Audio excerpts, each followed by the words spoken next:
Hey there, Global Insight students. Today we are going to begin our first chapter, and that chapter is going to cover the age of discovery, sometimes known as the age of exploration.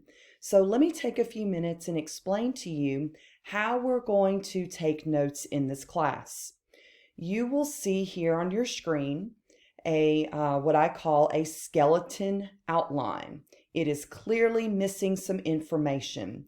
And so what you're going to do is you're going to, if you have access to a printer, you can print this out and write on it as you follow along with the PowerPoints that I have recorded that you'll watch. Or if you don't have access to a printer, then you can just jot down this information in a notebook and then start watching the PowerPoint videos so that you can fill it in, okay? I don't grade your notes. This is completely for you to do what works best for you. Everybody takes notes differently, so you find what works best for you, and this is your guideline. These are the things that are going to be important for a quiz and then later a test. What I do is after I go over the information, then the next day we do a review. And I'll explain in a separate video about how we review to make sure that you're focused and zeroed in on the most important information. Okay? So I hope this explains to you how this is going to work. And if you have questions, if you're in doubt of something you don't understand, please let me know. So before we begin filling in your typed outline, I'm going to give you a quick little introduction using this map. I don't know how much geography you all have had in high school, so I just want to point out a couple of things to you so that you understand some of the things that we're going to be talking about in this chapter. This is nothing you need to write down. I will let you know when we move on to the actual outline for you to fill in. So just listen and understand this background information about the time period we're studying. First of all, we are studying the period from 1450 to 1650. Now, if I ask you what century are we in, if you start with 1400s, that is the 15th century. So you just jump ahead, okay? Like we're in the year 2020, that's the 21st century. So that's how you do that, okay? So we're starting exploration in the 15th century, and roughly it goes into the 17th century, which is the 1600s, okay? There may be a little bit more going on by the 1700s, which would be the 18th century. But again, let's just stick to 1450 to 1650. We know that at this time, the people that were alive, they had this great sense of curiosity among them. There was very few continents that they were aware of at this time. In fact, let me show you the three that they really knew information about. They knew about, of course, Europe, because this is where many people lived at the time. They knew about Africa, and they also knew about Asia. But there was little or no knowledge over here with North America, South America, Australia. You've got Greenland up here. This map isn't showing Antarctica, which would be down here. So again, remember the only three known lands at the time was Europe, Africa, and Asia. So a lot of these people who chose to venture out, they had heard these wild stories about what would happen to sailors if they had left Europe and started sailing across the Atlantic Ocean. There were stories of sea monsters out there tearing up ships. There are these wild storms that would cause ships to get lost and people never heard from again. So you have to remember Prior to exploration, there wasn't a lot of venturing out very far. The technology didn't exist, and people were definitely afraid. They thought, even the intellectuals thought that if you start sailing towards the west, which of course is this direction, you might fall off the edge of the earth.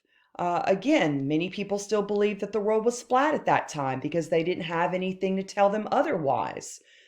So, what they did know is there was a lot of overland trade taking place between Europe and this Asian world. So, lots of overland trade routes. There were a lot of problems with those that we're going to go over here a little bit later in your outline.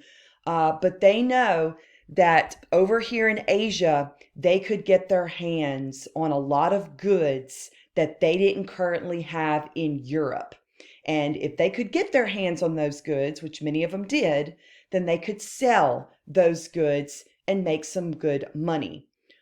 For example, spices, porcelain, silk, those type of things you don't find in Europe. Those were found in different parts of Asia, like India and China. And man, could the Europeans make some good money off of those items. So, how much better would it be if they could find these all water routes to Asia from Europe?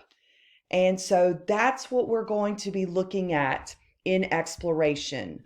Um, this they're looking for unknown lands. They're looking for new ways to get to the areas that they are already knowing about. So that's just, like I said, a quick little contextualization for y'all. Context, knowing what the background is as we're going to start going over the actual outline itself. So now we're ready to start filling in your outline. Remember, the great thing about this being recorded, you can pause it at any time to make sure you're getting all the information down correctly. You can rewind it, whatever you need to do to make sure you're not missing this crucial information.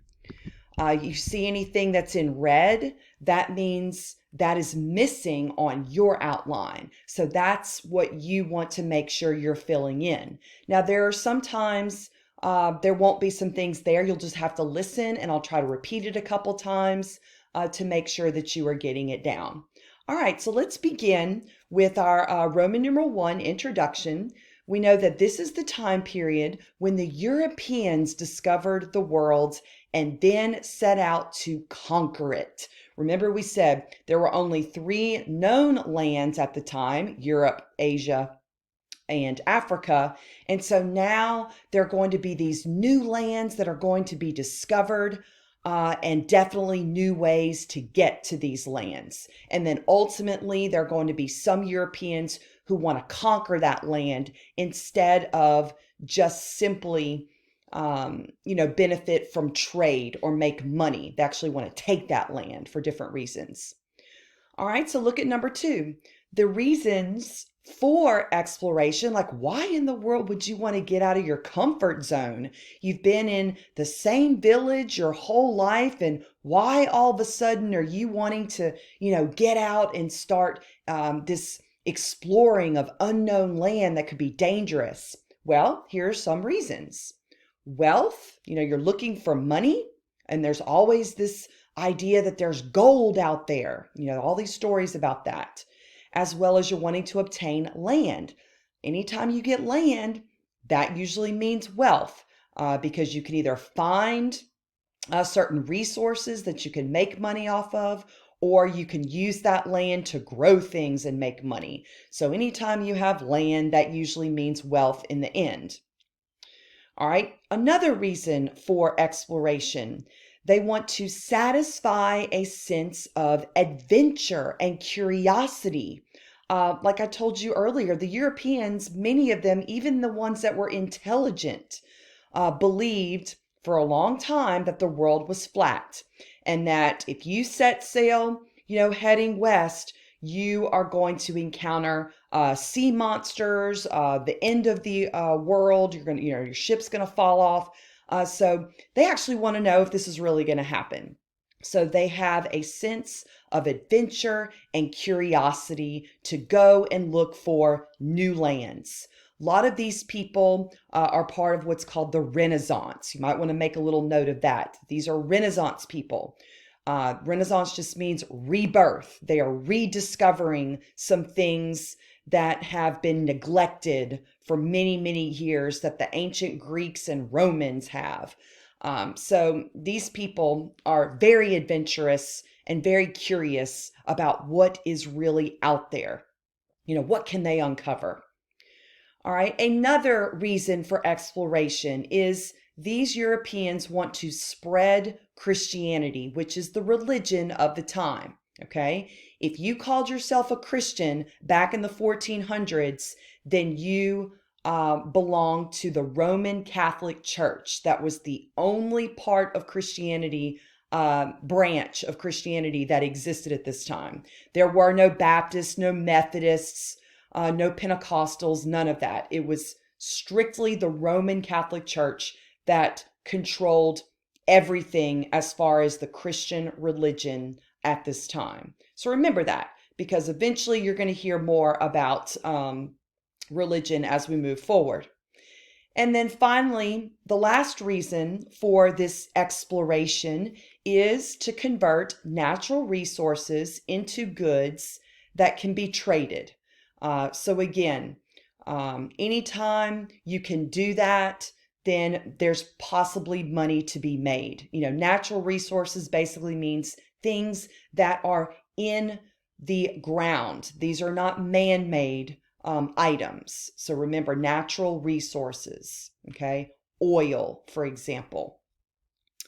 All right, so moving on, we know that at first, the Europeans were in search of spices in different parts of Asia. And I gave you two examples of where they were able to get those spices on the overland routes. Okay. They were getting them from China as well as India. But like I said, eventually we'll talk about what some of the issues are going overland to get these items. Okay. They would love to be able to cut out the middleman, for example. More about that later. But to give you an example of someone who had traveled to China and actually lived there for a number of years was Marco Polo. He was actually Italian, which means he's from Italy. And what he did was he lived in China for 17 years during the late 1200s to the early 1300s. So this is before the exploration period even started.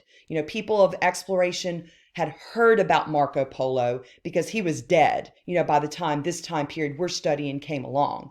But the stories were out there about Marco Polo and what he experienced while he was living in China for 17 years. He actually referred to China as Cathay. So you can see here, and those of y'all that like to go to the restaurant Imperial Cafe, now you see where that comes from. So China was basically called Cathay. Now, what Marco Polo did was when he got back to Italy, he started explaining all the things that he saw and experienced. And one thing in particular that he was telling people about were these burning rocks. He's like, you wouldn't believe it. China has, Cathay has these rocks that would burn for hours and hours. And people were like, man, you don't know what you're talking about. There's no such thing as a burning rock. And lo and behold, what he was talking about was coal. And of course, people of Europe had no idea what coal was. So unfortunately, They thought Marco Polo was telling lies and stories. They didn't believe him. So he was nicknamed, you can see here, the Prince of Liars. So make sure you know that. Now, if you're lost and you're going, where am I writing this, Miss Langdon? On your outline, it says A, Marco Polo, and there's a space that you're putting all this down. All right, I'm going to stop this video to start the next one.